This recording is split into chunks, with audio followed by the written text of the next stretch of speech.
Innumerables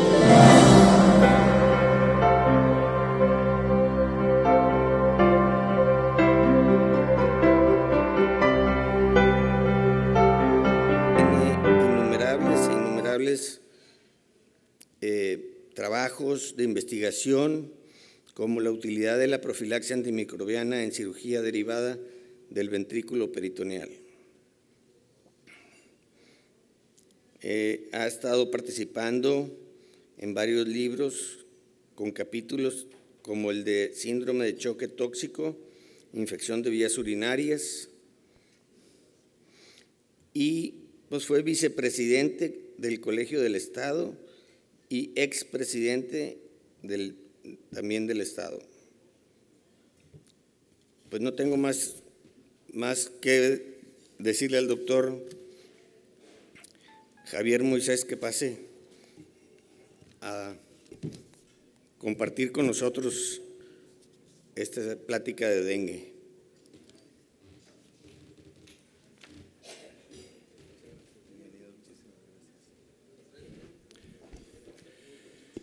Pues muy buenas noches. Un problema que he tenido desde que nací es que cualquier sitio donde voy me queda grande y ahorita no es la excepción. Yo casi no los veo a ustedes por la luz y yo creo que ustedes tampoco me ven a mí por el podio, pero no hay manera de zafarme. Ya la verdad no supe muy bien de dónde el doctor tomó la información para lo del currículum, pero ya descubrió que soy chilango. Nada más que tengo 30 años viviendo en León, Guanajuato, y de verdad, se los digo sinceramente, estoy sorprendido de estar aquí en Monterrey.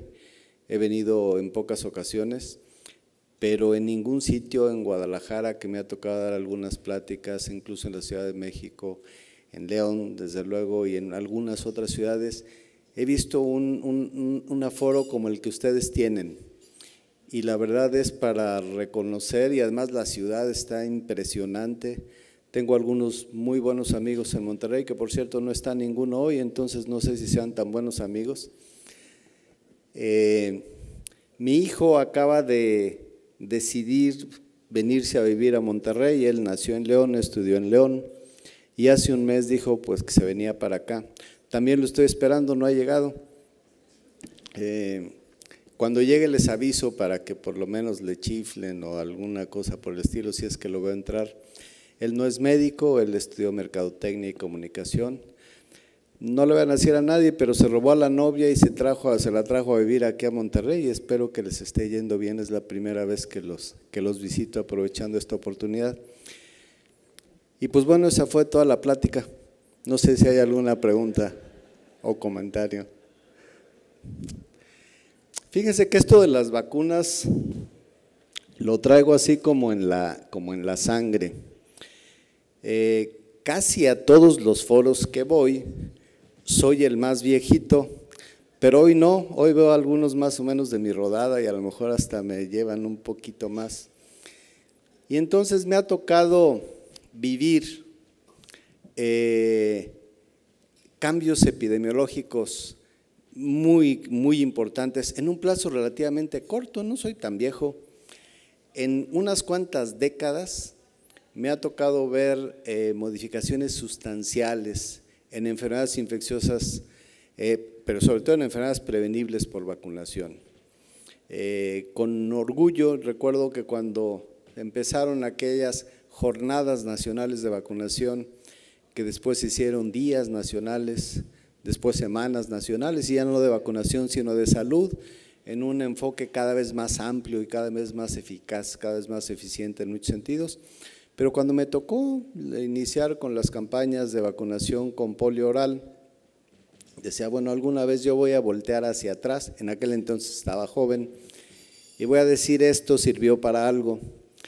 Y efectivamente sirvió para mucho, a pesar de que se cuestionaba mucho la seguridad y la eficacia de la vacuna en aquel entonces, y si la estrategia era buena o no. Incluso muchos pediatras se manifestaban en contra de su aplicación en la etapa neonatal, etcétera, etcétera, etcétera, etcétera. Pues bueno, pasaron poquito más de 2 décadas para que viéramos el último caso de poliomielitis en el país. Y algo que me marcó y a lo mejor me hizo ser una persona que en el trabajo público, institucional y en la medicina privada hace mucho esfuerzo por convencer a quienes me toca atender del beneficio, de la protección del riesgo de la vacunación.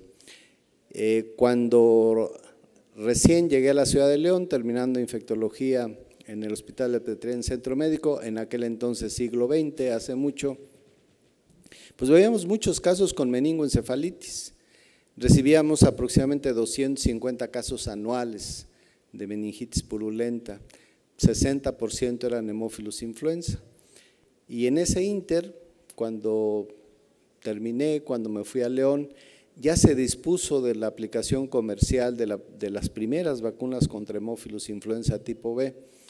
Y pues yo se las quería poner a todos, a los únicos que pude fueron a mis hijos y los demás no se dejaban muy bien, pero les insistía y les insistía y les insistía.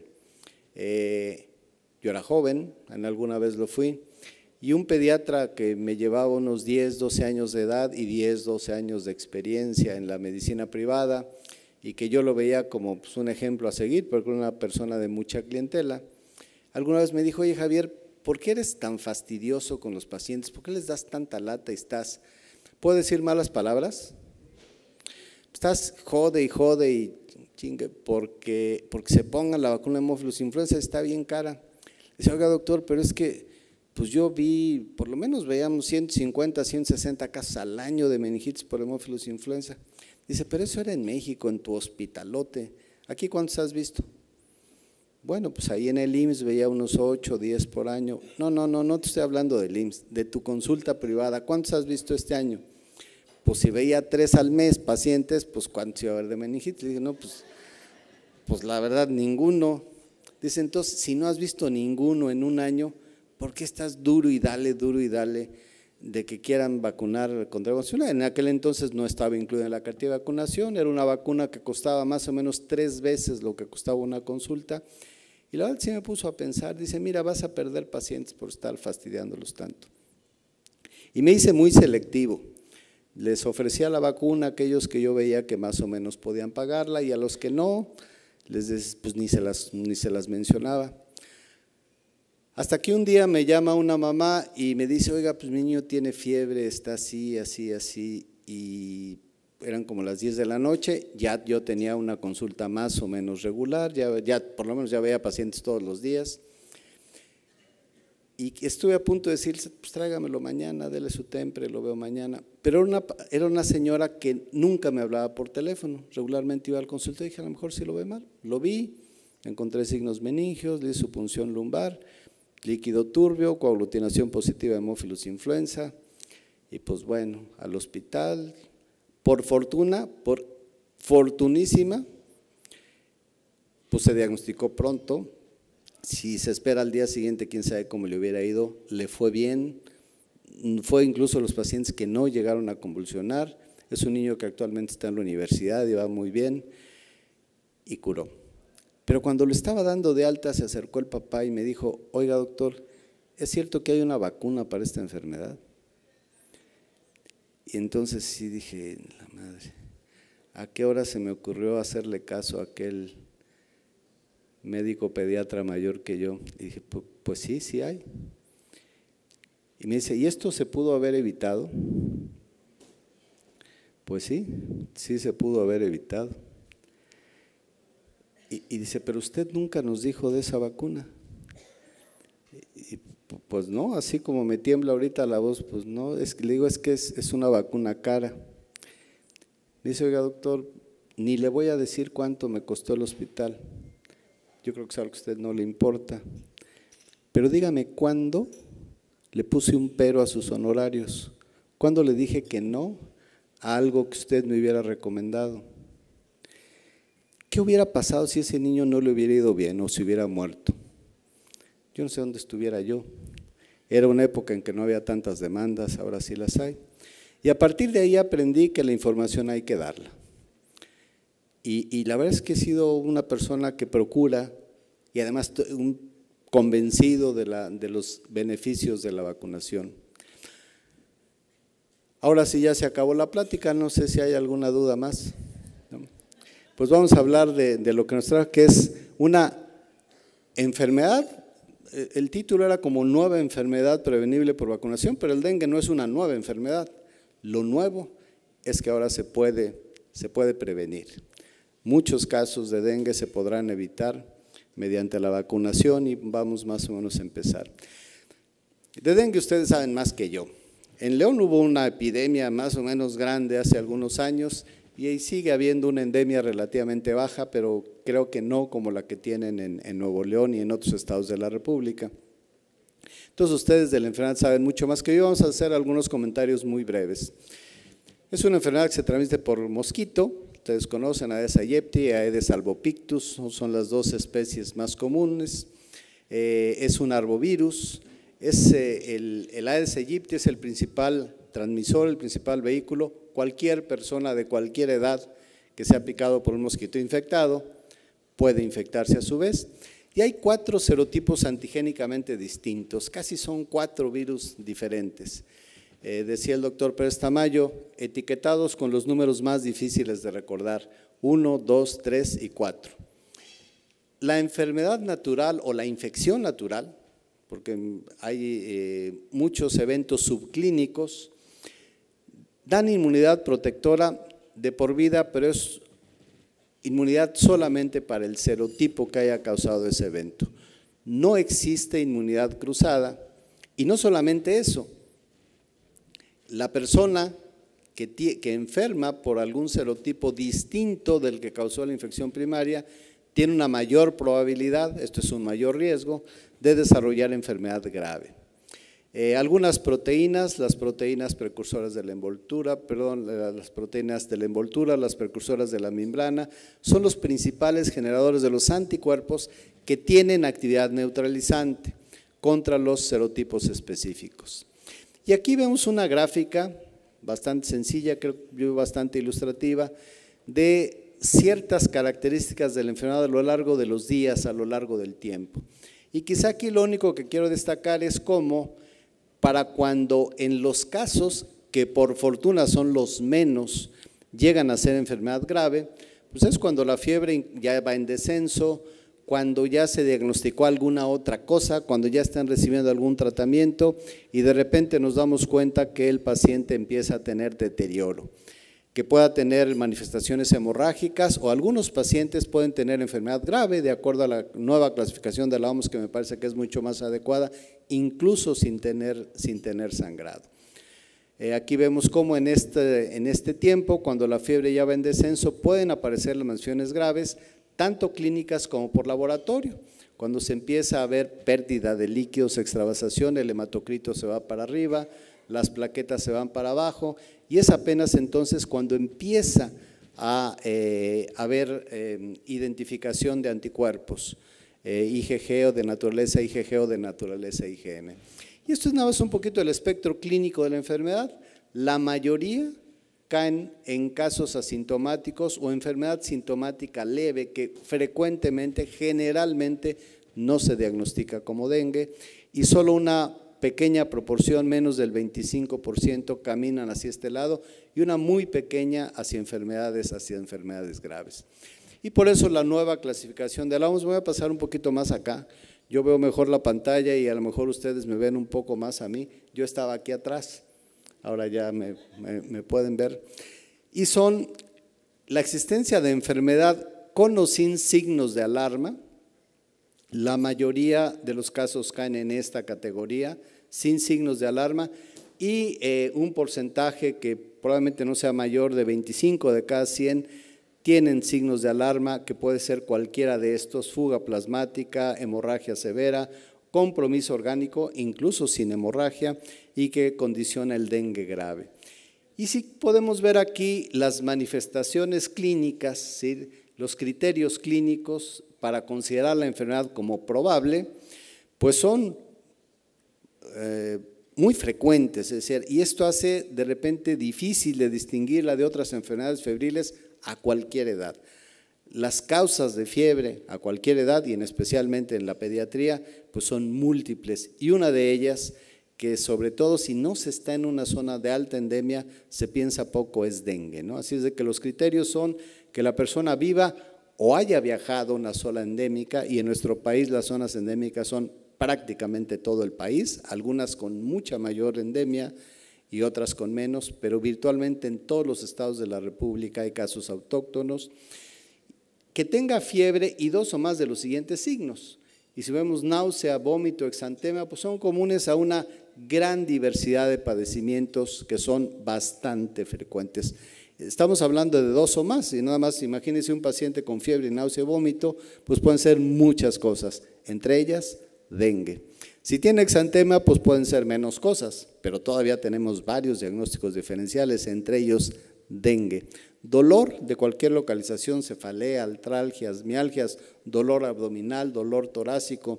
Pues bueno, esto también es común a distintas enfermedades, algunas virales y entre ellas dengue. Leucopenia, pues virales y no virales también. Prueba de torniquete positiva, eso ya es mucho más orientador de dengue, y cualquier signo de alarma. Y los signos de alarma son estos: dolor o sensibilidad abdominal, vómito persistente, acumulación clínica de líquidos, derrame pleural, ascitis, etcétera, etcétera, sangrado de mucosas, letargia, irritabilidad, crecimiento hepático, incremento de hematocrito y descenso en la cuenta de plaquetas. Bueno, estos ya son los signos de alarma, ya nos orientan más a la enfermedad, pero también nos dicen estás ante un caso grave, un caso que puede tener un desenlace fatal. Y finalmente, los criterios para decir efectivamente es un dengue grave es fuga plasmática llevando a choque, a retención de líquidos que origina dificultad respiratoria, a sangrado grave. ¿Y qué es sangrado grave? Si el clínico lo considera así, ¿sí? No hay otra medida, o compromiso orgánico severo. De repente son pacientes que tienen transaminasemia mayor a 1000, como muchas otras enfermedades virales, incluyendo hepatitis viral A, por ejemplo, alteraciones de la conciencia o afectación cardiocirculatoria. Entonces, cualquiera de estos eventos, con hemorragia o sin hemorragia, es un dengue grave de acuerdo a la nueva clasificación, y que me parece mucho más adecuada de la OMS del 2009, que sustituyó a la clasificación anterior. Y aquí podemos ver algunas estimaciones de la OMS en cuanto a la carga global de la enfermedad. 3.900 millones de personas viven en países endémicos, y dentro de estas 3.900 millones estamos los 120 millones de mexicanos. 390, o sea, el 10%, millones de personas infectadas por año. Por fortuna, la gran mayoría de estas personas pues no tuvieron enfermedad grave, y una buena parte se diagnosticaron como cualquier otra cosa, se trataron con lo que haya sido, y finalmente la enfermedad autolimitó, si es que se dieron cuenta. 96 millones de infecciones sintomáticas por año, 500,000 con dengue grave que requieren hospitalización cada año en el mundo, y fallecen el 2,5% de estas personas con enfermedad grave. Estos son estimaciones de la OMS, pero la OMS misma, desde luego, deja claro que no conocemos la verdadera carga de enfermedad de dengue en el mundo, y era uno de los objetivos para los siguientes años. Y aquí vemos cuando yo era muy joven, bueno, era niño, ya había nacido en 1960, estos eran los sitios en donde se había documentado la existencia de la enfermedad. Una pequeña zona en África, ¿sí? La India. Aquí quiero destacar solamente que no se habían en ese entonces identificado casos en Australia, y 30 años después podemos ver cómo la enfermedad se había extendido a toda el África subsahariana, de costa a costa, que coincide en buena medida con el cinturón de la meningitis meningocócica. Otra, había crecido notablemente en Asia, se veía ya se había reportado en algunas zonas de Australia, y sobre todo ya era endémica en América. Aquí no vemos nada absolutamente todavía de los Estados Unidos, pero ya México, Centroamérica, muy buena zona de Sudamérica, y el Caribe. Un poquito después se extiende todavía más, ya es una mayor zona de Sudamérica, empiezan a haber casos en Estados Unidos, toda la costa del Golfo, en Florida, en Texas, se ve en la parte norte de África, crece en el Medio Oriente y crece también en Australia y crece en China, en toda esta zona donde se había iniciado, se había identificado ya 30 o 40 años antes. Entonces, la incidencia se ha incrementado por lo menos 30 veces en los últimos 50 años. O sea, desde que yo tenía 12, ahora que tengo 62, aunque parecen más, pero ni modo, ha crecido notablemente y el crecimiento ha sido mayor en las décadas más recientes. Esto ha sido notable y esta es la estrategia global de la OMS para prevención y control de dengue. Una de ellas era conocer la carga real de la enfermedad, pero quiero destacar esta porque es el tema de la plática, no porque sea la única importante, que es la posibilidad de que llegara a ser una enfermedad, o más que la posibilidad, el propósito, el objetivo de que dengue llegara a ser una enfermedad prevenible por vacunación. Y estos son algunos datos en nuestro país. La incidencia y los serotipos aislados de dengue por entidad federativa en México en 2014. Aquí quiero destacar, siempre que comento algo de la epidemiología de cualquier enfermedad en nuestro país, me gusta señalar que la calidad de los registros epidemiológicos en México ha crecido notabilísimamente también en los últimos años.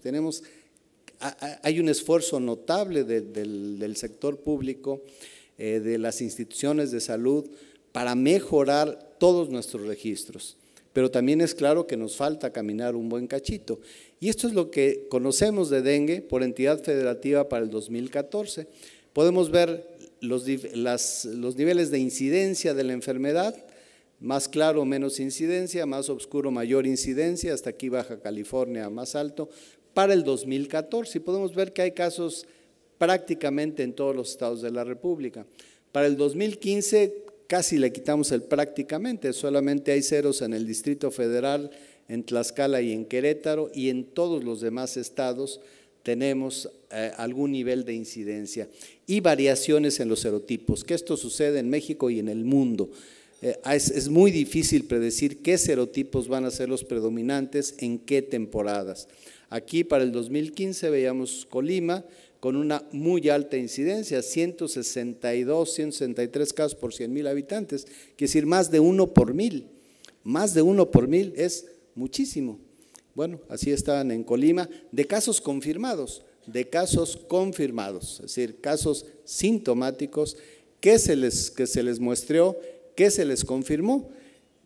Y eso es una punta del iceberg, sin duda. ¿Cuántos casos sintomáticos no se muestrearon y cuántos casos se diagnosticaron como cualquier otra cosa que no fueron graves, que fueron leves y que se resolvieron espontáneamente? Esto es para el 2015 y estos son los primeros meses del 2016. Aquí podemos ver la circulación reportada de serotipos en México de 1995. Perdón, aquí el número está cambiado al 2015. Ese 2105 que todavía nos falta un ratito. Y me cae que me estoy dando cuenta ahorita, ya ven, por eso es bueno venir a Monterrey, se da uno cuenta de sus onceras, pero es 2015. Entonces ustedes pueden ver la variabilidad de los serotipos a lo largo de este tiempo. ¿Cuál va a crecer y cuál se va a hacer más pequeño? ¿Cuál va a ser el serotipo predominante? Y esto es el país. Por zonas, por estados también hay variación y por zonas geográficas más grandes también hay variación. Y es otra manera de ver la variación de la circulación, cómo vemos cómo se eleva, cómo baja, por qué decías, bueno, si este está arriba abajo, pero ¿por qué no este se tardó mucho más? Es decir, es muy difícil saber qué va a suceder, cuál va a ser el predominio de qué serotipo, en qué zona y en qué tiempo. Y la incidencia de la enfermedad por grupos de edad.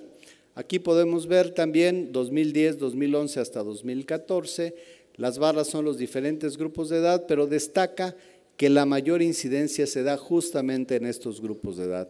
Entre los 10 y los 30 años hay el mayor número de casos, la mayor incidencia de casos en nuestro país. Esto lo vamos a pasar muy rápido.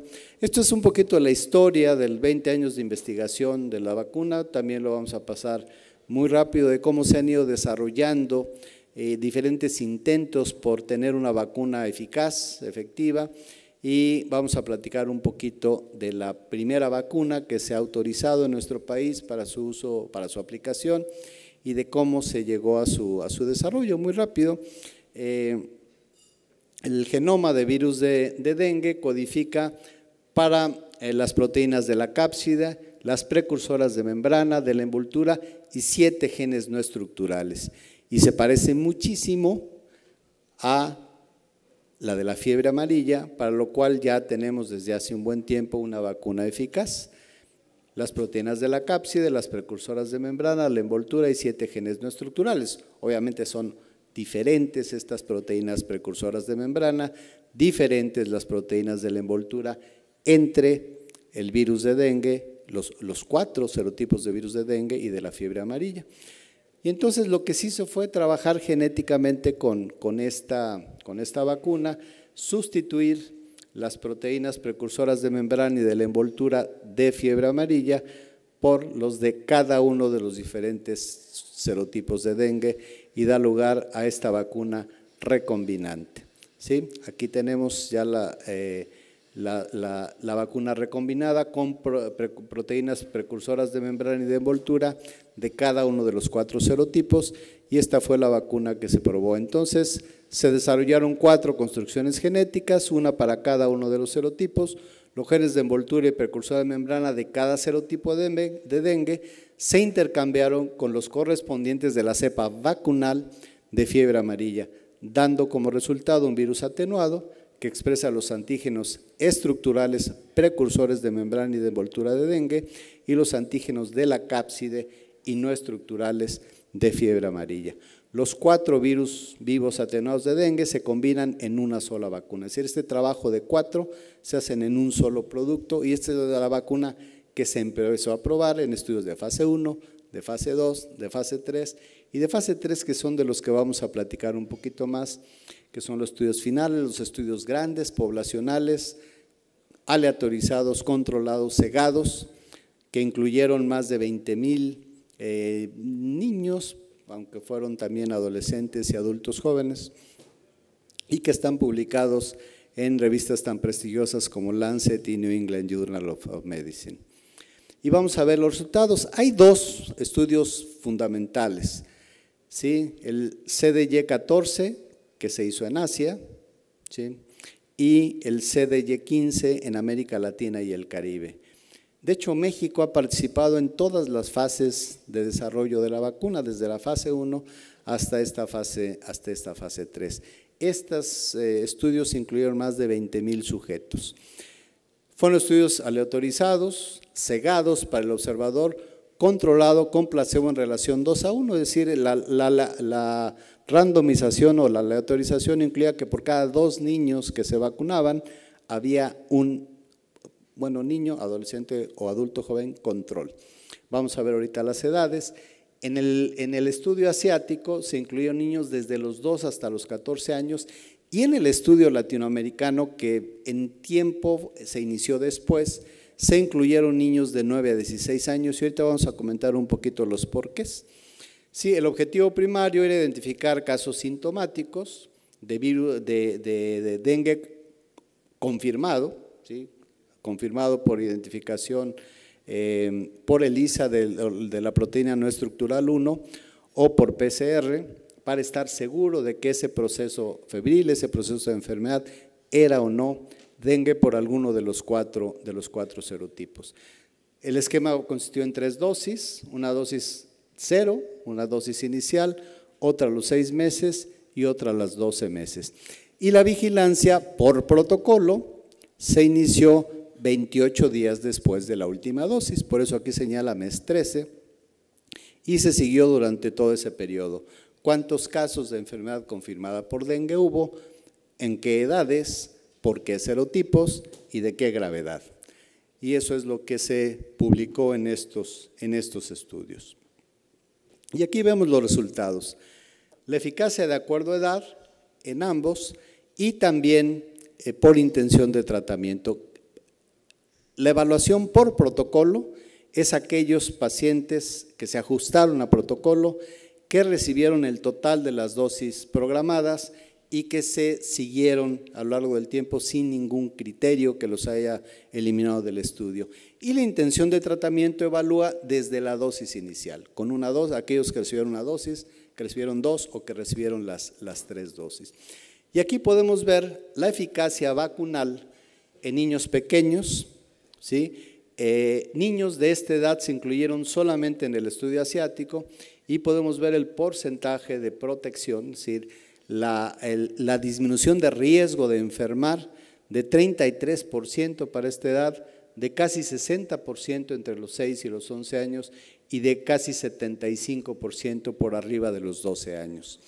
Aquí quiero enfatizar que si bien estos se muestran agrupados, entre más pequeño, entre más joven era la persona vacunada, si se estratifica todavía por año de edad, la eficacia vacunal disminuye en los muy pequeños. De hecho, empieza a subir a partir de los 6 años, pero es más clara a partir de los 9.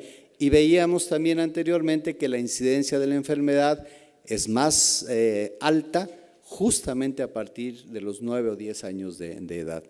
Y aquí podemos ver en el estudio 15, el estudio latinoamericano, que no incluyó niños más pequeños, una eficacia de 70% y un poquito mayor de 9 a 11 años y los mayores de 12 años, con estos intervalos de confianza, desde 52 hasta 69 y desde 59 a 74, siendo una diferencia claramente significativa. Pero este es el análisis global, este es el análisis general, todos los serotipos, todos estos grupos de edad, diferentes gravedades, ¿sí? El dengue grave, el dengue hemorrágico se analizó desde los 2 puntos de vista, los que se hospitalizaron, los que no se hospitalizaron o los que no tuvieron complicaciones. Y aquí vamos a ver estratificado de otra manera. Aquí vemos el panorama de eficacia de la vacuna contra los casos virológicamente confirmados de cualquier gravedad en personas de 9 a 16 años de edad. Aquí podemos ver en el estudio asiático una eficacia global de protección, de disminución de riesgo de enfermar de 67%, en el estudio latinoamericano de 64%, y este es el análisis conjunto de ambos estudios para disminución de riesgo de enfermar por cualquier severidad de la enfermedad en el conjunto de los 2 estudios. Y aquí se separa o se analiza estratificadamente por serotipo y vemos que para el serotipo 1 en el estudio asiático la eficacia fue de 65-66%, en Latinoamérica de 55% y el global de 58%. Aquí vemos para el serotipo 2 una eficacia de 36% con un intervalo de confianza tan grande, tan amplio, que resulta no ser estadísticamente significativa este nivel de protección para serotipo 2 en este estudio. 50% en el estudio latinoamericano y 47% global. El análisis conjunto nos da una eficacia de 47%, incluso para serotipo 2, que no deja de ser el más bajo, con diferencia estadísticamente significativo, con estos intervalos de confianza. Y aquí lo vemos para el serotipo 3, 69, 74 y el conjunto 73, y para el serotipo 4, Asia, Latinoamérica y la evaluación en conjunto. Entonces esto vuelve a ser el análisis conjunto global por serotipo, independiente para cada uno de los 2 estudios y agrupados. Y esto es los casos graves, los que pusieron en riesgo la vida. ¿Cuántos casos graves hubo en el grupo de vacunados comparados con los no vacunados? Y vemos una eficacia vacunal de 90%, hablando de dengue grave, en el estudio asiático, de 95% en el estudio latinoamericano y de 93% en su conjunto. ¿Y qué es lo que queremos evitar? Pues justamente lo que queremos evitar es el dengue grave, igual como nos sucedía con rotavirus. El rotavirus, bueno, la eficacia global de las vacunas de rotavirus andaba por ahí de 60-70%, pero el riesgo de hospitalizarse, el riesgo de morir por deshidratación, se disminuía más de 90% con cualquiera de las dos vacunas. Aquí podemos ver paciente grave, dengue hemorrágico, 90%, 95% y 93% prácticamente, y los casos que se hospitalizaron. Aquí desciende, ¿por qué? Porque no todos los casos cuyo médico decidió hospitalizarlo reunían criterios de dengue grave según la OMS o de dengue hemorrágico.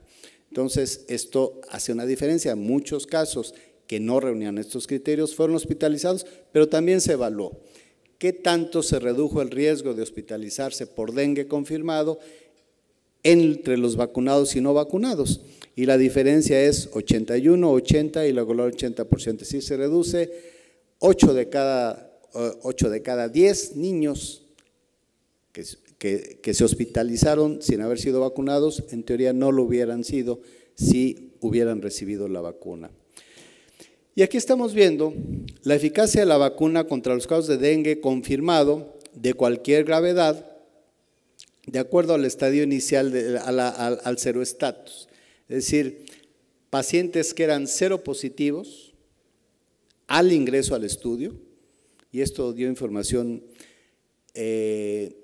importante porque también se identificó que la prevalencia o la incidencia de la enfermedad en las regiones donde se llevó a cabo el estudio era mayor de la que se tenía información previa. Es decir, un buen porcentaje de la población de estas zonas de alta endemicidad eran ya seropositivos. Y la eficacia vacunal es mayor entre los seropositivos. Y esto también tiene un significado, porque el riesgo de enfermedad grave es mayor entre los seropositivos. Si tuvimos ya una infección o enfermedad previa por alguno de los serotipos, tenemos una mayor probabilidad, un mayor riesgo de enfermedad grave si tenemos infección o enfermedad por alguno de los otros 3 serotipos restantes. En forma muy general, este es el perfil de eficacia en sujetos de 9 a 16 años de edad en fase activa, son los resultados claves del análisis integrado de eficacia a 25 meses, reducción de dengue sintomático, nada despreciable, 65%, reducción de hospitalización, bastante buena, 80%, pero sobre todo reducción de dengue grave, 93%, con estos intervalos de confianza que hacen el resultado altamente significativo. Y este es el panorama de seguridad después de cualquier dosis de la vacuna contra dengue comparado con los grupos placebo. Esto también vale la pena señalarlo, me gusta hacerlo, hay que tener cuidado de no malinterpretarlo, que eso yo sé que aquí no sucede, pero sí en muchos escenarios. Los eventos adversos, es decir, los eventos en salud no deseados que se presentan temporalmente asociados con la vacunación, para tener por lo menos una inferencia de si son relación causa-efecto o solamente relación coincidental, pues lo comparamos contra el placebo. Y si vemos la incidencia de estos efectos entre placebo y vacuna, son pequeñas y en general no significativas, pero son eventos que se presentan, son reacciones que hay que anticipar, que se pueden presentar y que de hecho no son diferentes de cualquier otra de las vacunas que conocemos. Y aquí vemos la revisión de las reacciones adversas, de los eventos adversos serios y de los eventos adversos de interés especial. Sí, muy frecuentes, más de 10%, cefalea, mialgias, dolor en el lugar de la inyección, malestar general, astenia y fiebre. Frecuentes, ¿sí?, entre el 1 y menos del 10%, eritema, hematoma o inflamación, e infrecuentes aquellos que fueron menos de 1 de cada 100 vacunados, linfadenopatía, infección del tracto respiratorio superior, mareo, migraña, dolor faríngeo, etcétera, etcétera, etcétera. Es decir, son manifestaciones frecuentes. No es difícil que incluso no estén asociados con la vacuna, se presentan casi igualmente en el grupo placebo. La revisión de los eventos adversos serios, ¿sí? Aquí podemos ver frecuencia y naturaleza es similar entre los grupos de los dos estudios y los controles, es decir, es difícil atribuir estos eventos adversos a realmente una relación causa-efecto con la vacuna. Mayormente corresponden a patologías comunes esperadas en cada grupo de edad. No estamos para ver el detalle de estos eventos adversos, pero está publicado también en New England un documento de más de 80 páginas en donde de repente ve uno evento adverso grave, fractura de codo o apendicitis. Bueno, ¿y realmente fue por la vacuna? Seguramente no, pero está registrado. Está registrado porque se asoció temporalmente. Y así como hubo apendicitis y fracturas y traumatismo del cráneo entre los vacunados, pues hubo apendicitis y fracturas y traumatismo del cráneo entre los no vacunados. Pero todo está registrado. Y finalmente se consideran eventos adversos para fines del protocolo. Pero casos graves claramente documentados asociados a la vacuna prácticamente no son existentes, como con la gran mayoría de las vacunas de que actualmente disponemos. Y eventos adversos de interés especial, no hubo casos de enfermedad viscerotrópica o neurotrópica aguda, es un virus vivo atenuado, que eventualmente puede conducir a esto. Fueron niños, pero la mayoría fueron niños, pero fueron sujetos sanos, no hubo sujetos inmunocomprometidos en el estudio. No hubo reacciones graves inmediatas de hipersensibilidad alérgica relacionadas con la vacuna y no se observó aumento de dengue grave en el análisis actual. Esto implicaba el riesgo de que si un paciente vacunado y sensibilizado tuviera enfermedad por dengue natural, pudiera ser enfermedad más grave y eso no sucedió. Las conclusiones generales entonces son que estos dos grandes estudios de fase 3 mostraron resultados de eficacia y seguridad consistentes durante los 25 meses de seguimiento de la fase activa. Se cumplió el objetivo primario en ambos estudios. La eficacia observada contra los 4 serotipos fue 65% contra cualquier gravedad. La eficacia contra dengue grave y dengue hemorrágico fue de 93%. La reducción del riesgo de hospitalización por dengue fue de 80% y los resultados muestran mejor protección en seropositivos que en aquellos vírgenes a la inclusión en el estudio, aquellos seronegativos. Los perfiles consistentes de seguridad y reactogenicidad con rangos de reporte similares entre los vacunados y los controles y no se identificó un patrón de eventos adversos graves. Los resultados sugieren el potencial para que esta vacuna proteja un importante beneficio de salud pública en los países con endemia de dengue. Esta es la composición y la formulación de la vacuna. Tiene los 4 serotipos de dengue, es liofilizado, diluyente. Los esquemas recomendados son los que se utilizaron obviamente en el protocolo, 0, 6 y 12 meses. Y la indicación primaria sería prevención de enfermedad sintomática de dengue, todo su espectro clínico, debido a cualquiera de los 4 serotipos. Prioridad, niños y adultos de regiones endémicas. ¿Cómo hubieran impactado estos resultados en México si en 2013 hubo 230,000 casos probables y asumiendo que la cobertura fuera muy alta y se hubieran vacunado, este análisis matemático, estoy presentando solamente los resultados, se hubieran evitado aproximadamente 150,000. De los 63,000 confirmados, se hubieran evitado prácticamente 41,000 y de 34,000 hospitalizaciones se hubieran evitado alrededor de 27,000. Estos resultados sugieren el potencial que esta vacuna puede tener. Ya está autorizada por COFEPRIS y ahora sí, para fortuna de ustedes y de absolutamente todos, pero sobre todo para fortuna mía, ahora sí, la plática ya se acabó.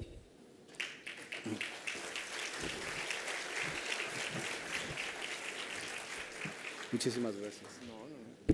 Agradecemos al doctor Castellanos su valiosa ponencia, todo este panorama que nos hace ver de esta enfermedad de la cual ha existido algo de desinformación. Vamos a dejar la sesión de preguntas y de respuestas para el final de nuestra siguiente ponencia. Les pido de nuevo un aplauso para el doctor Javier y le pido que pase a su lugar.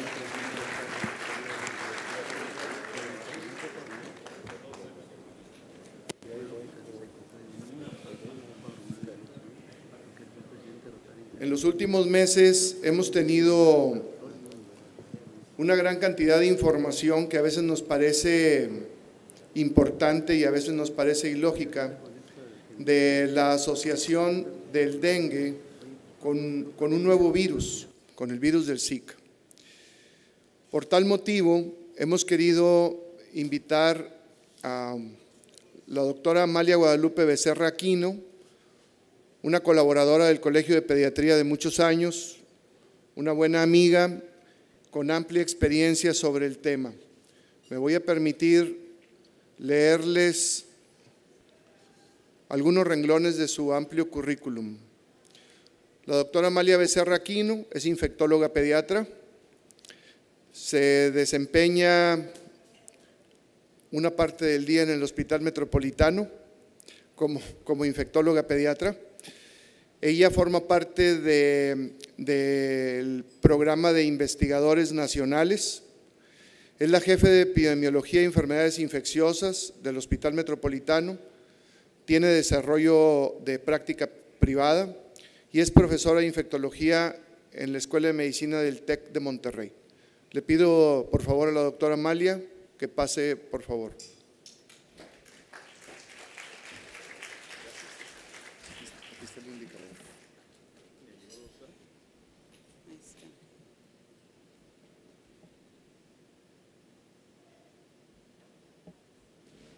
¿Pasa con esto o con la computadora, como yo quiera?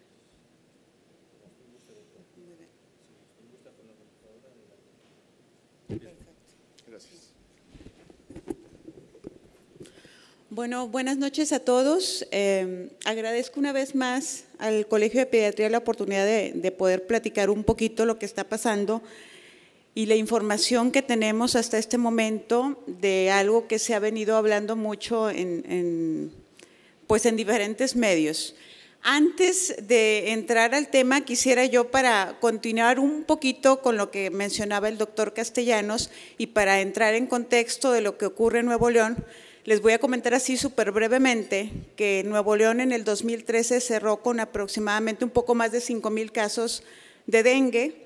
De esos, alrededor de 200 eran casos graves. En el 2014 cerramos con alrededor de 1,300 a 1,500 casos y en el 2015 cerramos con 866 casos y de esos 70 eran dengues en la forma hemorrágica, pero que no llegaron a ser dengues graves. Sin embargo, aproximadamente como la mitad de esos 70 casos del 2015 estuvieron hospitalizados. Eso ocurrió aquí en el estado. Y efectivamente también estoy de acuerdo con lo que mencionaba el doctor, creo que la vigilancia epidemiológica ha mejorado muchísimo en estos últimos años y Nuevo León se pueden sentir orgullosos porque es de los estados que tiene una vigilancia epidemiológica muy sensible y por eso a veces parece que tenemos más casos de alguna enfermedad, pero significa que los estamos buscando y que los estamos reportando. Y pues sí, esto también pasó con Zika, porque fuimos los primeros a nivel nacional donde que se detectó en México. Y vamos a hablar de un viejo conocido que es el vector. Fíjense que el vector es el mismo, Aedes aegypti o el Bopictus, es el mismo para Zika y para CHIKV. Entonces nos estamos enfrentando a un viejo conocido, pero no lo hemos podido controlar, sigue circulando en el medio. Y hablando específicamente de virus Zika, es un virus que también es un arbovirus y también es del género Flavivirus, igualito que el virus del dengue. Y alrededor de 1940 se aisló por primera vez, pero se demostró en seres humanos hasta alrededor de la década de los 50, cuando por primera vez se detecta en seres humanos. Y hasta hace muy poco tiempo se pensaba que la infección por virus Zika, aunque sabíamos que venía y que llegó a Brasil desde el año pasado, se pensaba que iba a ser una enfermedad benigna, y que no íbamos a tener mayor complicación. Y entonces nosotros seguíamos ocupándonos mucho de dengue y de chikungunya, de chikungunya. Hasta, vamos a ver las asociaciones más recientes donde como que paramos las antenas todos, porque entonces resulta que la infección de virus Zika no era tan benigna como lo habíamos pensado en un inicio. Zika se transmite a través de la picadura del mosquito, de la Aedes, de la misma manera que el dengue, igualito, no hay manera de distinguir si tú tienes el vector, si ese vector está infectado por Zika, está infectado por chikungunya o está infectado por dengue. Y nosotros tenemos en el área circulando el vector en todo el estado. El periodo de incubación para Zika es de 3 a 12 días. Entonces estamos hablando de una enfermedad que es una enfermedad aguda también. ¿Sí? 3 a 12 días. Algo importante, no hay un antiviral específico para Zika y no hay una vacuna para Zika en este momento. Aunque el vector es el mismo, la vacuna que acabamos de escuchar previamente con el doctor Castellanos es una vacuna que va enfocada a los serotipos para dengue. Aunque el vector, además de transmitir dengue, puede transmitir Zika también. Y entonces estamos hablando que en este momento el tratamiento de la infección por Zika es totalmente sintomático. Es decir, podemos manejar, a diferencia de dengue, antiinflamatorios no esteroideos, analgésicos no salicilatos como paracetamol, reposo, abundantes líquidos, y es posible administrar antihistamínicos para que se pueda controlar el prurito asociado con el exantema. No existe vacuna hoy día, febrero del 2016, para Zika, esto lo tenemos que dejar muy claro. No se han reportado casos de reinfección por Zika hasta hoy. Sin embargo, lo que sí hemos visto, ya lo hemos visto en México, es que se puede presentar casos de coinfección de Zika y de dengue. Es decir, un paciente puede tener Zika y puede tener dengue.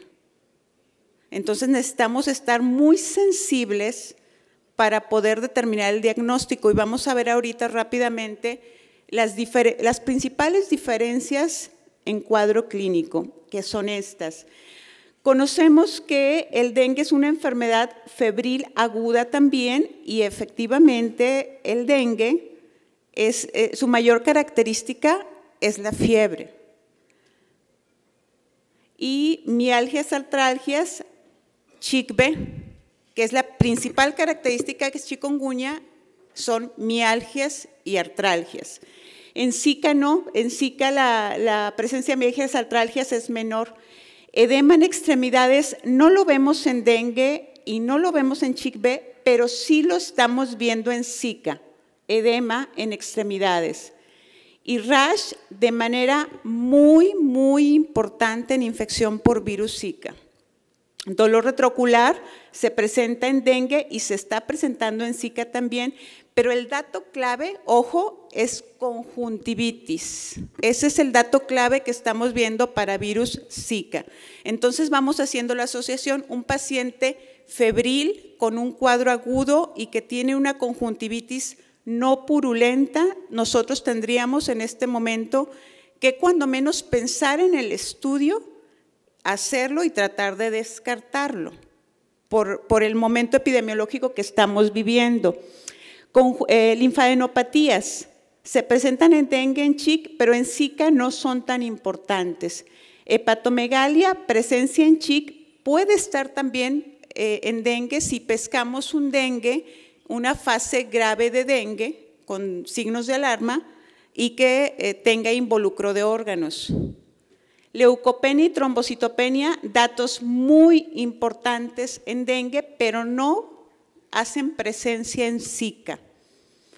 Hemorragias, presencia en dengue, que es lo que hizo que enfocáramos a esta enfermedad, porque un paciente con un dengue grave o hemorrágico puede morirse. Esto no se presenta en Zika y por eso decíamos, bueno, Zika parece ser que es una enfermedad benigna que no requiere tanta atención. Ojo, sí requiere atención y ahorita vamos a ver por qué. Esto es lo que está ocurriendo en México con la infección por virus Zika. Miren lo que pasó en 2015 y lo que vamos en 2016 y tenemos 4 embarazadas, esto es en Chiapas, un total de 45 que para México está siendo el foco rojo en infección por virus Zika y luego sigue Oaxaca. Pero luego estamos aquí nosotros, Nuevo León, con 4 casos, ¿sí? Y el resto de los estados con menos casos para dar un total, ¿sí? Hasta la semana 6 de este 2016, de 80 casos en México. 80 casos de Zika.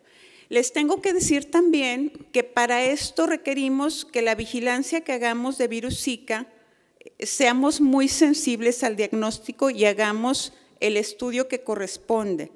También tengo que decirles que en el estado hay algo que se llama Red Hospitalaria de Vigilancia Epidemiológica, donde participan todos los hospitales públicos y privados. De tal manera que si ustedes tienen un paciente que se vaya a hospitalizar en un hospital privado, hay un área que se encarga de esto, no lo tienen que hacer ustedes únicamente documentar su probable diagnóstico y esa área se va a encargar de hacer todo el procedimiento para que se estudie y entonces podamos cada vez tener estadísticas más confiables y más reales de lo que está ocurriendo en nuestra ciudad. Esto que les voy a presentar es la caracterización clínica de los casos que tenemos hasta este momento, es decir, sabemos cuáles son los signos y síntomas de Zika en diferentes publicaciones, pero esto es lo que está ocurriendo en México y en Nuevo León. Miren, respecto a fiebre, el 100% de los pacientes, tanto a nivel nacional y tanto los nuestros de Nuevo León lo tuvieron. Respecto a conjuntivitis, en el nacional está en 93%, pero los casos de Nuevo León, el 100% tuvo conjuntivitis, de los casos que llevamos hasta este momento. Entonces, para nosotros, aquí en el estado, conjuntivitis es una piedra angular para tratar de orientar nuestro diagnóstico, eso aunado a fiebre, ¿sí? Y a un cuadro agudo.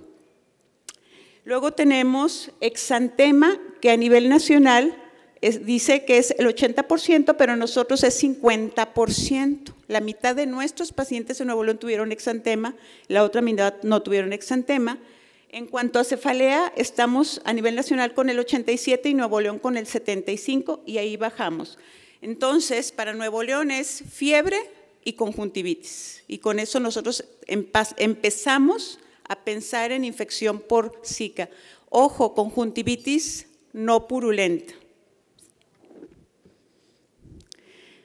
Le llamamos transmisión autóctona cuando el virus ya está circulando, es decir, no es un paciente que vino de otro estado, ya se detectó aquí. Seguramente en algún momento llegó de otro lugar, pero esto quiere decir que ya está circulando el virus aquí en el estado.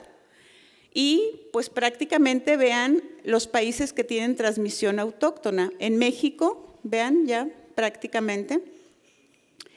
Y bueno, ahora digamos que lo que nos trajo el día de hoy aquí, resulta que después de pensar que se trataba de una enfermedad benigna, se empezaron a encontrar asociaciones que no se habían encontrado, como es el Guillain-Barré y la microcefalia, y todo seguramente lo empezamos a escuchar pues en medios de comunicación. Vimos que había un incremento de casos de Guillain-Barré y se pensaba que estaba asociada a la infección por virus Zika. Y se empezó a medir y resulta que en Brasil, en Colombia, en Salvador y en Venezuela se incrementaron el porcentaje de casos de Guillain-Barré respecto a mediciones previas desde un casi 20% hasta un 76%. Y entonces la pregunta será cómo nos vamos a dar cuenta nosotros si realmente tuvimos incrementos de casos de Guillain-Barré o no. Entonces se está desarrollando una estrategia para medir, para hacer las mediciones de Guillain-Barré. Siempre se ha medido la parálisis flácida, pero porque se pensaba en buscar polio, ¿verdad? Ahora vamos a darle una nueva dirección a esa búsqueda y no vamos a quedarnos solamente en los 5 años, nos vamos a extender a todos los grupos de edad. porque lo que se ha visto en otros países es que Guillain-Barré se está presentando en todos los grupos de edad en adultos. Entonces, la búsqueda de parálisis flácida y el estudio y el reporte y registro se va a hacer en todos los grupos de edad. Y eso también aplica para los hospitales, todos los hospitales privados, de tal manera que si se ingresa un paciente en cualquier hospital público o privado, aquí con nosotros en Nuevo León, el área que se encarga de esto, que es la Unidad de Vigilancia Epidemiológica Hospitalaria, lo va a reportar. Y seguramente les van a pedir por ahí algunos datos a ustedes.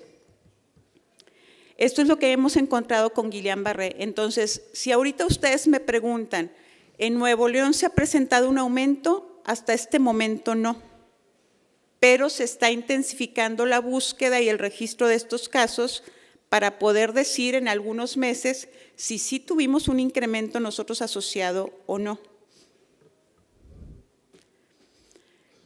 No me voy a detener mucho en esto, pero es una parálisis flácida, aguda, bilateral, ascendente, que va a tener complicaciones que pueden llegar a ser muy severas cuando se están afectando los músculos respiratorios y el paciente pueda llegar a estar conectado a un ventilador.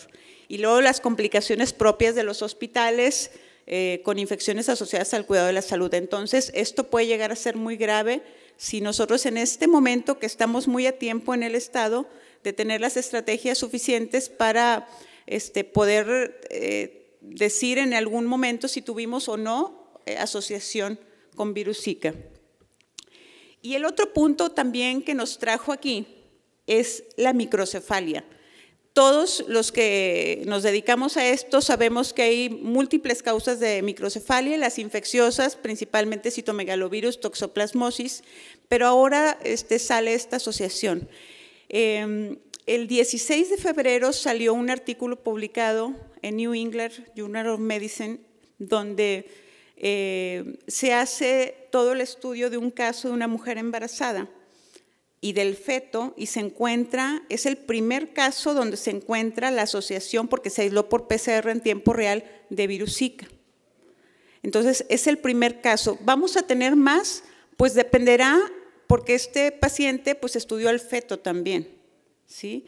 Entonces hasta ahorita lo que se está tratando de hacer es mucho énfasis en el control prenatal, en el cuidado prenatal y que todas las mujeres embarazadas se revisen cuando tengan un cuadro febril, como se deben de revisar siempre, ¿verdad? Si tienen un cuadro febril hay que ser muy cuidadosos, hacer los exámenes que se tengan que hacer y luego hacer el seguimiento, ¿sí? La microcefalia, les decía yo, puede ser multifactorial, puede tener origen infeccioso y probablemente no podamos decir inmediatamente si tenemos un paciente con microcefalia cuáles van a ser las verdaderas implicaciones o cuál va a ser el verdadero impacto en la vida del paciente. Entonces, señores, la clave con esto es el seguimiento, tenemos que hacer seguimiento tanto de la mujer embarazada en el control prenatal como del paciente recién nacido de esa embarazada. Si tuviera, bueno, nosotros no hacemos control prenatal, pero los ginecólogos, que esto se va a tratar de que llegue, la idea es del secretario, es que llegue al colegio de ginecología y a todos los ginecólogos. También les comento que es el primer colegio que se acercó para tratar de tener la información de primera mano, pero nos interesa que los ginecólogos también lo tengan muy claro. Entonces, tenemos que hacer un seguimiento y cuando menos nosotros estar muy sensibilizados porque eso es lo que nos va a dar la pauta y saber realmente si hubo una asociación o no aquí en el Estado. Les decía, es muy difícil saber las consecuencias. Para la microcefalia no hay tratamiento específico y una vez que tienes un paciente con microcefalia y que determinaste que tiene un daño neurológico, pues lo que te queda es prácticamente rehabilitación y tratar de maximizar las capacidades que ya tiene el paciente. Se hizo una declaración también en Epidemiología y Enfermedades Infecciosas de la Escuela de Londres de Higiene y Medicina Tropical, donde dice que los brotes de Zika sí son un fenómeno nuevo y hay una evidencia de una relación causal entre esta y la microcefalia, aunque es muy fuerte, todavía no es concluyente, pero ojo si es lo suficientemente fuerte para que iniciemos ya las medidas de vigilancia. Entonces, hoy tenemos que estar muy atentos del control prenatal. Si hay una mujer embarazada pues, con un cuadro febril, hay que estudiarla, no la podemos dejar nada más, bueno, a ver si se le pasa en 2 o 3 días y mejora. Tenemos que hacer el seguimiento y si tenemos la evidencia que esa mujer tuvo un cuadro febril en el embarazo y nosotros estamos haciéndonos cargo de ese niño también lo tenemos que tener en vigilancia y en seguimiento pues todo el primer año de vida, como normalmente lo hacemos, pero un seguimiento más estrecho sobre todo en el área neurológica. El virus es neurotrópico, eso sí ya se sabe. El virus es neurotrópico, va a crecer en el cerebro del feto y puede destruir las estructuras cerebrales. Y esto puede ocasionar la disminución en el tamaño y que esto lo estemos viendo nosotros como manifestado como microcefalia. Esto, si nosotros hacemos un buen control prenatal y se hacen todos los monitoreos ultrasonográficos que se tengan que hacer, pues nos tendríamos que estar dando cuenta de esto. Pero si no hay un buen control prenatal, pues seguramente el pediatra va a ser el primer sorprendido cuando reciba este bebé. Entonces, ahorita el mensaje clave es, si les toca recibir a un producto y no tienen más conocimiento y no hay más antecedentes y está cursando con microcefalia de acuerdo a las mediciones estándar de los percentiles, entonces hay que hacer estudio. Si por el contrario se enteran con el suficiente tiempo y hacen la consulta prenatal de pediatría, que a lo mejor no es tan frecuente como quisiéramos, donde va la mujer con el pediatra antes de tener al bebé y se enteran que hay microcefalia, a lo mejor todavía es posible hacer el estudio en la mujer. Lo importante es no quedarnos con los brazos cruzados. La palabra clave de esto es seguimiento. Tenemos que tener los ojos muy abiertos, saber que el vector lo tenemos circulando desde hace muchísimo en el estado. No lo hemos podido controlar porque sigue circulando. Sin embargo, sí vimos, como les comenté al inicio de mi intervención, que hemos disminuido los casos de dengue en los últimos 3 años, que es causada por el mismo vector. Se están haciendo muchas actividades de control del vector, pero nunca va a sobrar la actividad para controlar el vector. Esto es lo que se está haciendo. A partir del 12 de febrero se liberó ya para que el Estado pueda hacer la PCR en tiempo real para el diagnóstico de Zika. Eso ya se está haciendo aquí.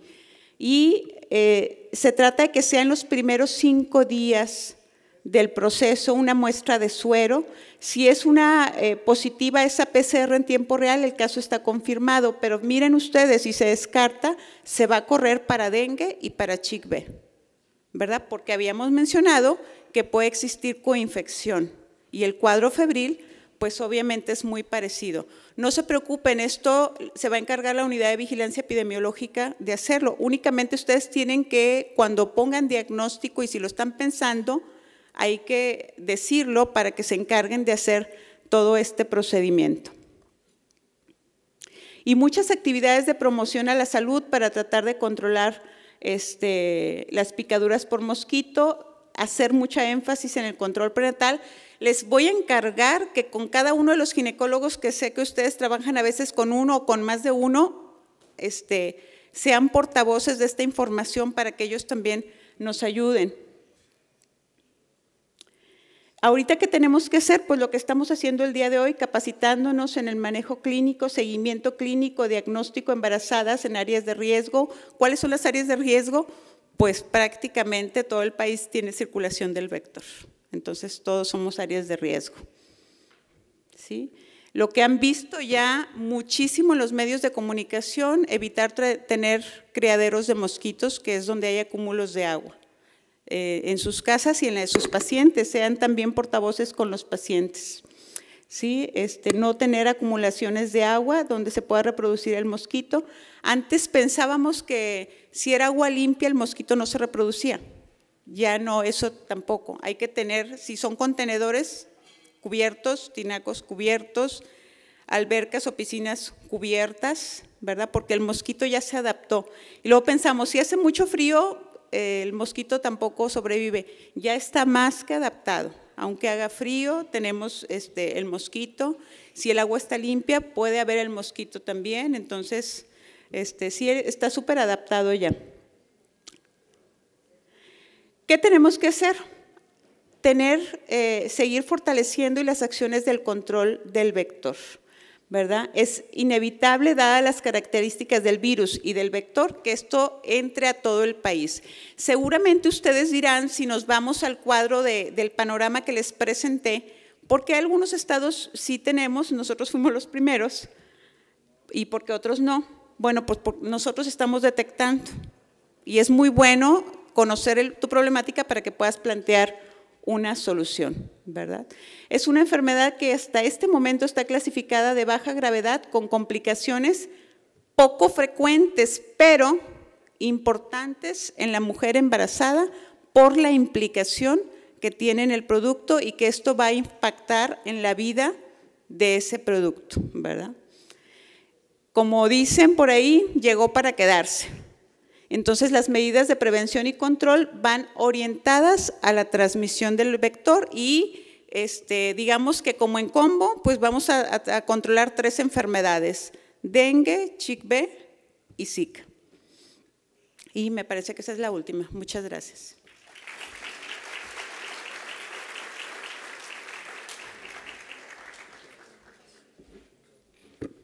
Agradecemos también a la doctora Amalia Becerra por su brillante participación. Le pido que no se baje, que se quede aquí para iniciar la sesión de preguntas y respuestas. Adelante. Y le pido al doctor Castellanos si es tan amable de subir al podio.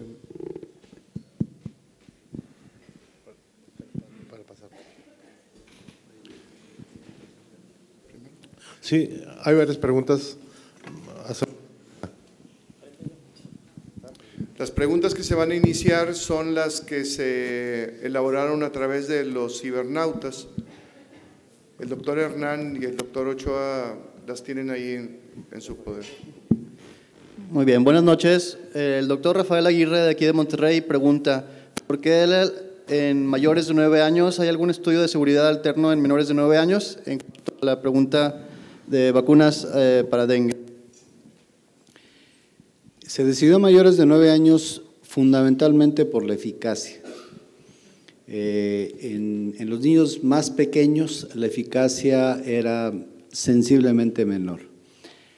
Implicaría quizá muestreo mayor para tener datos claros en niños menores de 6 años, pero en principio la eficacia es menos y se junta con el hecho epidemiológico de que la incidencia también empieza a crecer a partir de los 9 años.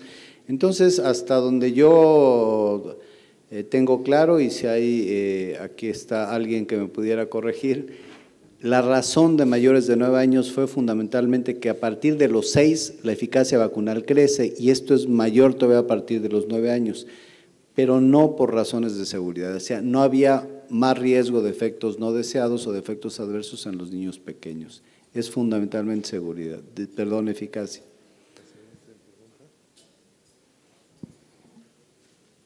Muy bien, muchas gracias. La siguiente pregunta es de la doctora Margarita Córdoba de Guadalajara.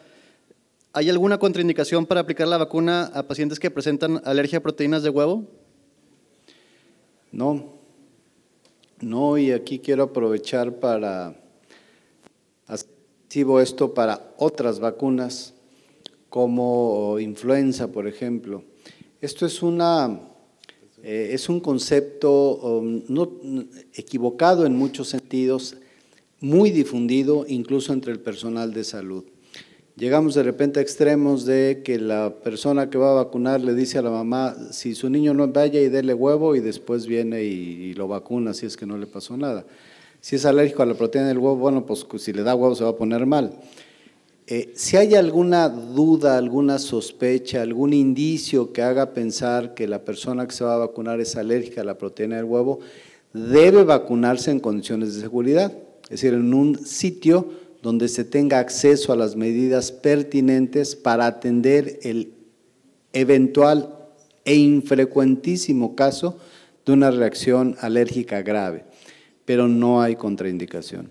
Muchas gracias. Otra pregunta del doctor Aguirre. ¿La vacuna disponible para dengue, para cuándo? ¿Dosificación en adolescentes y adultos? Es la misma. El esquema de mayores de 9 años son 3 dosis, 0, 6 y 12 meses. ¿Para cuándo? Bueno, no lo tengo muy claro, pero creo que por ahí de agosto, septiembre se podrá disponer de ella comercialmente. Muchas gracias. Otra pregunta de la doctora María de Jesús Martínez. El periodo de incubación de Zika es de 3 a 12 días. ¿Cuál es el periodo de transmisibilidad? Sí, el periodo de transmisibilidad es esos 3 a 12 días, mientras el virus esté en reproducción en el mosquito. Entonces, nosotros podemos acortar ese periodo si controlas el vector. Si nosotros tenemos un vector que vamos a dejarlo a su evolución natural, pues obviamente el periodo de transmisibilidad aumenta. Si nosotros controlamos el vector, aunque el vector tenga al mosquito, entonces pues no vamos a transmitir al mosquito. Ojo, cada paciente que está infectado empieza nuevamente el periodo de transmisión y es posible que ese paciente pueda infectar a mosquitos que no estaban infectados por Zika y empezamos nuevamente el periodo de transmisión. Aquí quiero aprovechar para comentar algo también de dengue, porque esto es así. Un mosquito pues puede infectar a más de un individuo, pero un individuo puede infectar a más de un mosquito. Y resulta que estos mosquitos Aedes aegypti, Aedes albopictus, son medio longevos, viven por ahí de 7, 8 semanas. Entonces, si un mosquito, y además no se mueren, o sea, no, el virus no les hace nada, así es. Resulta que un mosquito que se infecta en sus primeras etapas de vida, en los primeros días, pues puede durar 5 o 6 semanas transmitiendo la enfermedad. Si el virus que se infecta se va a morir siendo infectante. Perdón, el mosquito que se infecta se va a morir siendo infectante y pueden ser varias semanas. Muchas gracias. Otra pregunta del doctor Joaquín Cruz, que nos está observando desde Atlanta. ¿Cuál es la edad menor para aplicación de la vacuna? 9 años.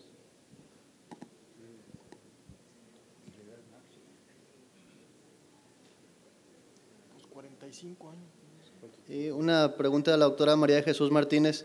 ¿Cuánto tiempo tarda el resultado del estudio de PCR para el virus Zika? Sí, el estudio se hace y en 72 horas debe estar el resultado. O sea, es una prueba relativamente sencilla de hacer con las personas calificadas para hacerlo. Entonces, anteriormente, los 4 casos que comenté yo de Nuevo León, que son los que tenemos en este momento, la confirmación no se hizo en el estado, se hizo en la Ciudad de México a través del Instituto Nacional de Referencia Epidemiológica y entonces, evidentemente, cuando las muestras se van a otro lugar, el proceso de resultado pues es más tardado. A partir de ahora que lo vamos a tener en el estado, ese tiempo se va a tardar. Técnicamente deben de ser menos de 72 horas para que tú tengas un resultado. Muchas gracias. Otra pregunta de la doctora Martínez. Entiendo que existen aún insuficientes estudios de la fisiopatología de la transmisión vertical de Zika. Sin embargo, ¿podemos inferir que el riesgo será mayor en el primer trimestre del embarazo? Así es. Ya están algunos estudios tratando de dilucidar esto, pero por lo pronto la estrategia es a las mujeres embarazadas porque efectivamente estamos infiriendo que la transmisión va a poder ocurrir en el primer trimestre. Entonces, todos los cuadros febriles en todo el embarazo, pero particularmente en el primer trimestre, los tendríamos que estudiar. Muchas gracias. Una pregunta de la doctora Antúnez. ¿Cuál de los serotipos es más frecuente en cuanto a la infección por dengue? No, algo que comentábamos es la enorme variabilidad entre los serotipos a lo largo del tiempo en distintas zonas geográficas. Hay otras imágenes, no las presenté en esto, pero son gráficas de rebanadas de pastel donde muestra la prevalencia de diferentes serotipos en diferentes áreas del mundo a lo largo del tiempo, y es extremadamente variable, no es predecible. Es decir, hoy puede predominar el serotipo 2 en ciertas áreas geográficas y el año que entra o en 5 años no sabemos cuál va a ser, entonces muy variable. Muchas gracias. No hay más preguntas. Varios de los participantes extienden su felicitación a ambos ponentes por la plática. Muchas gracias.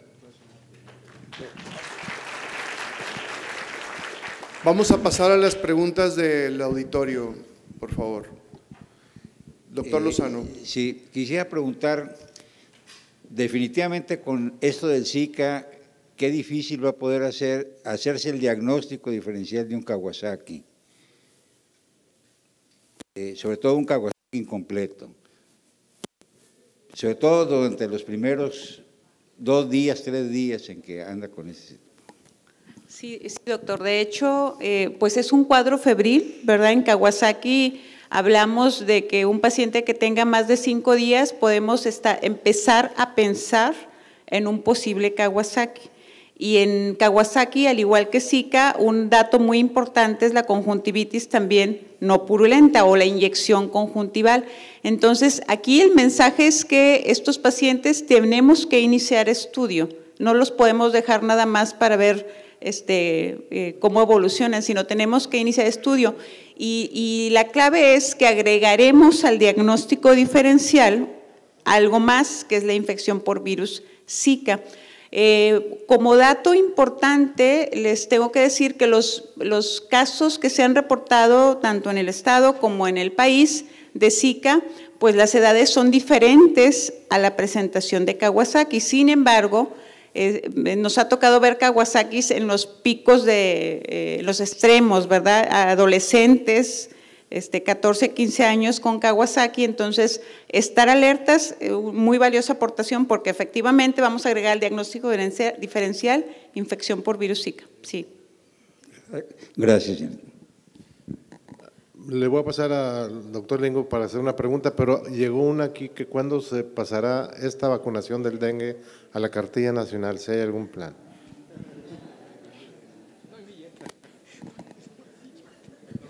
No hay billete.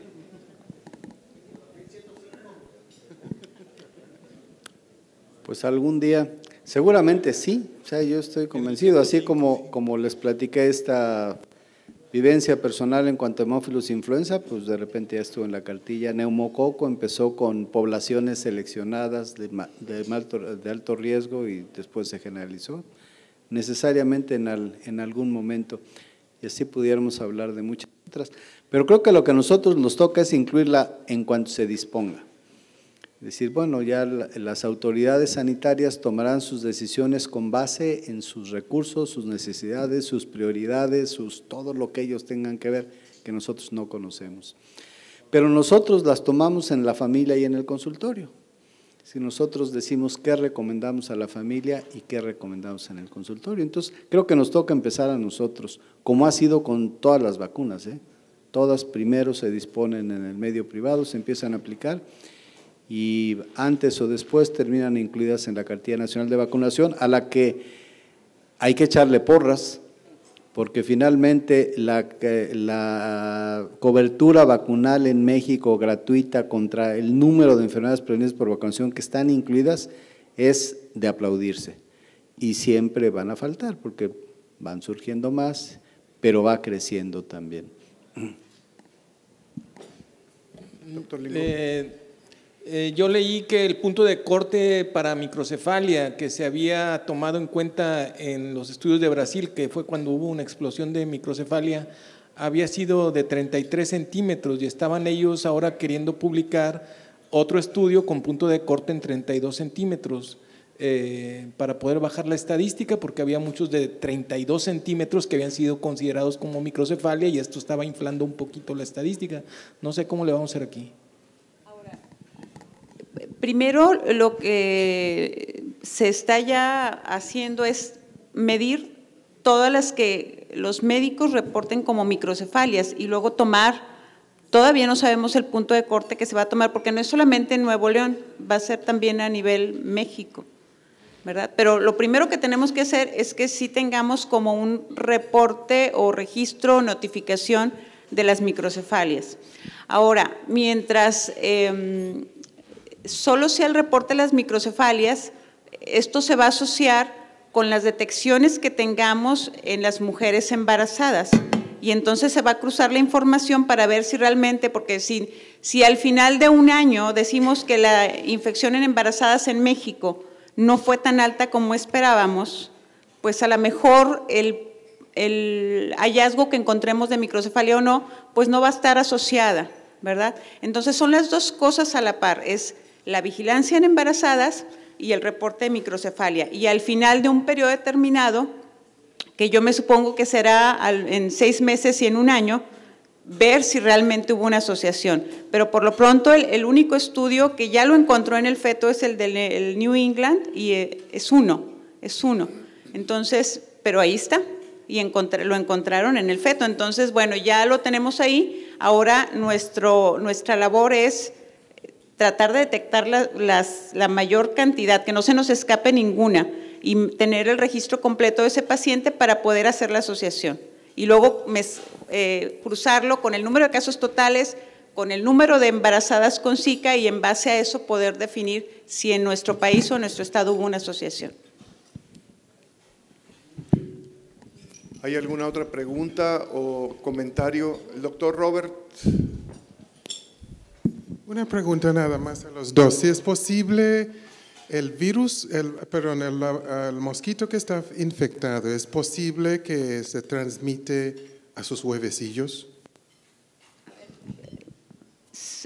Robert, que el mosquito… El mosquito que está infectado, Ajá. si es posible transmitir el virus a sus huevecillos. Claro, por supuesto. De hecho, dentro del control del vector, no solamente se detecta el virus en pacientes, sino previendo se ponen lo que le llamamos trampas larvarias y se trata de identificar que las larvas del huevecillo, si ya tienen el virus o no, para saber nosotros qué riesgo tenemos, porque si nos esperamos solamente hasta que tenemos un paciente, entonces probablemente estemos un paso muy atrás.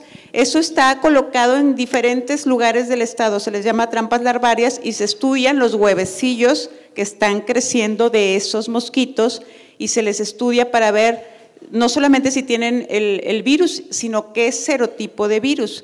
El cuadro que presentó el doctor de los serotipos, quisiéramos tener identificación de serotipos en todos en dengue. Pero para esto necesitamos que las muestras se tomen en los primeros 2 días. Si la muestra la tomamos en los siguientes días, después de los primeros 2 días, entonces probablemente tengamos evidencia serológica solamente, pero no es el aislamiento viral. Entonces vamos a tener menos aislamientos virales, aunque tengamos más casos de dengue. O sea, hay más casos que los aislamientos. Esas son las muestras que se tomaron, digamos que muy de acuerdo al protocolo.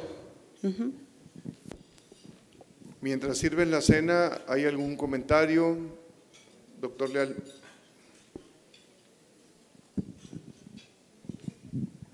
Sí, le quería preguntar a la doctora, buenas noches.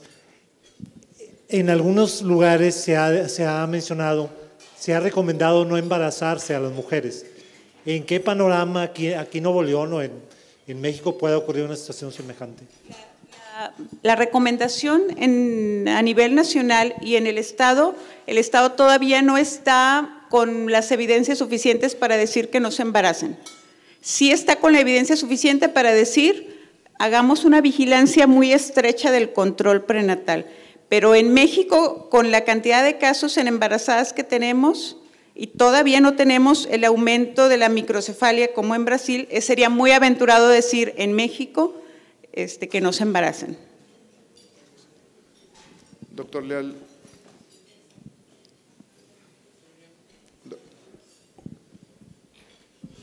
Bueno, ya sé que ya se mencionó, pero quería hacer hincapié porque en la revista Científico Americano del 4 de enero respecto al dengue,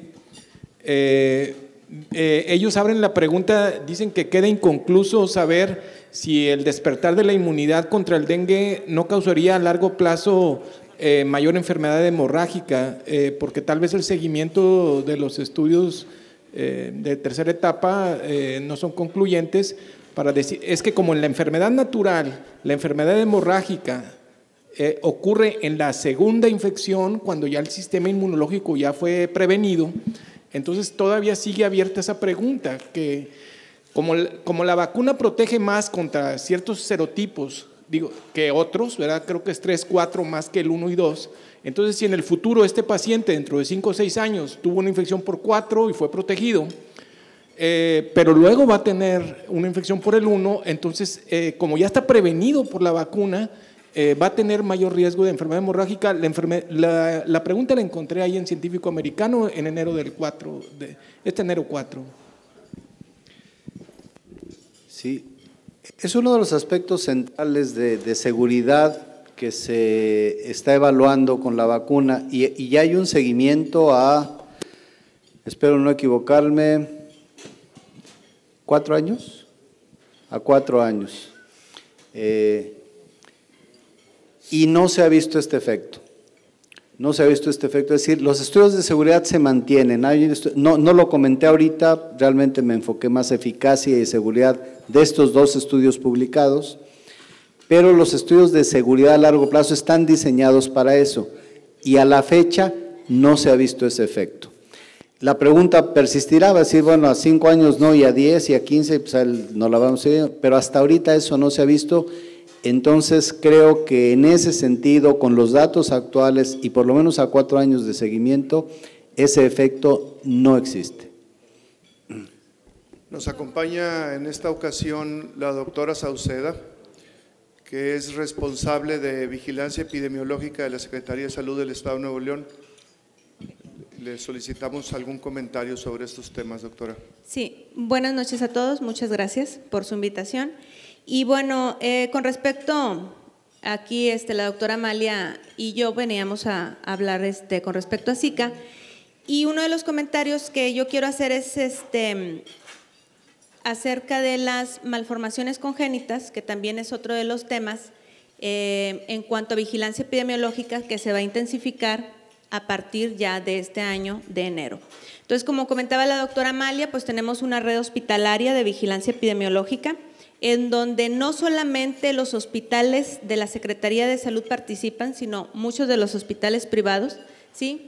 Grupo Muguerza, lo que viene siendo San José y otros muchos hospitales, en donde se va a hacer la notificación inmediata de todos los defectos al nacimiento relacionados con craneofaciales y también del tubo neural. Esto obviamente nos va a llevar, así como veíamos con el incremento de casos de microcefalias y síndromes de Guillain-Barré en muchos de los otros países de Latinoamérica, en donde ya los casos de Zika son mayores que en los de nuestro país. Entonces aquí se va a solicitar el apoyo también, así como lo hacía la doctora Amalia, en cuanto a que si tenemos un paciente febril que cumpla con nuestra definición operacional con conjuntivitis, tomar la muestra, obviamente enviarla a nuestro laboratorio estatal. Cuando detectemos algún nacimiento con algún defecto de tubo neural, específicamente la microcefalia, comunicarse con su área de vigilancia epidemiológica hospitalaria para que haga el reporte y así poder tener nuestro panorama epidemiológico en el estado de Nuevo León, como se va a hacer también en el país. Gracias. Gracias, doctora.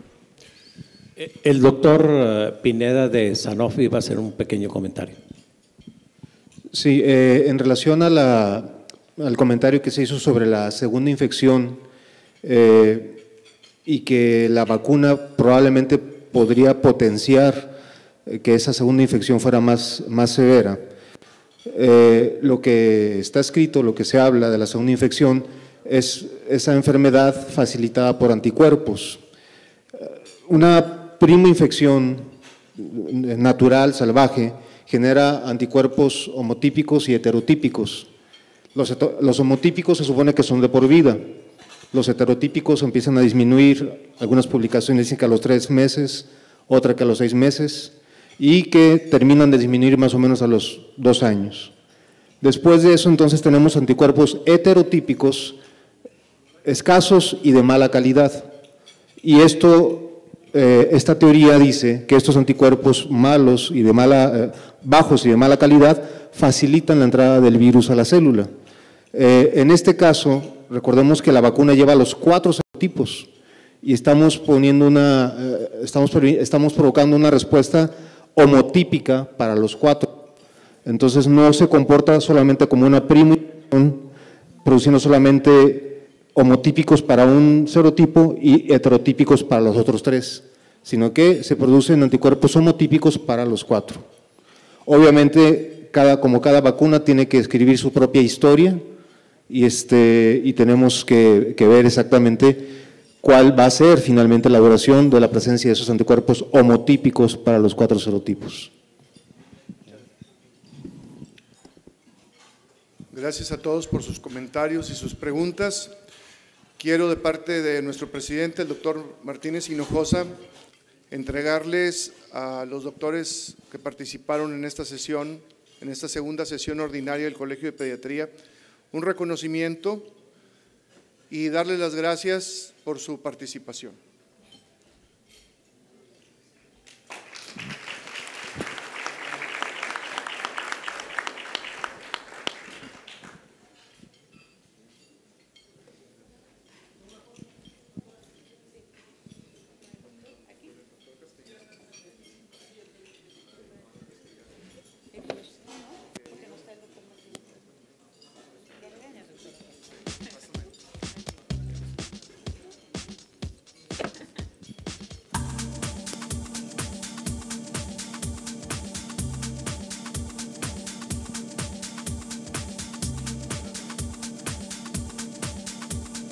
Manuel, la rifa.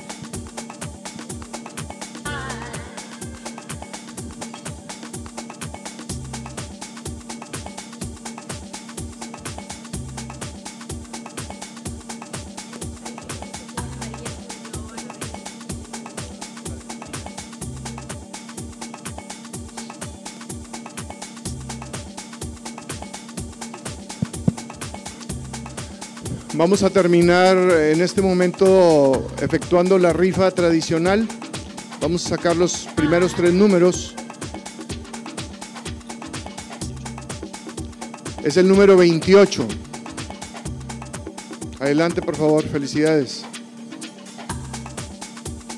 El número 102.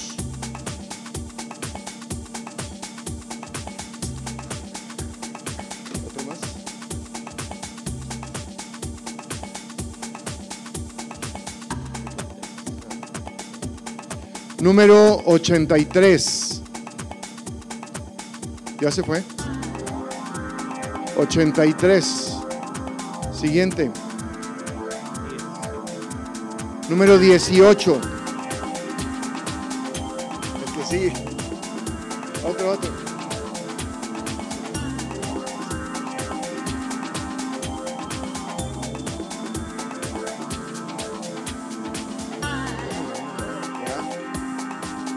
Gracias a todos por su asistencia, esperamos que disfruten de la cena.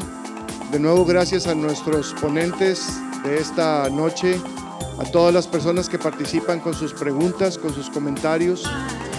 Muchas veces terminan aclarándonos más todos nuestros conocimientos. Agradecemos la participación de Sanofi Pasteur y esperamos verlos el próximo mes. Gracias.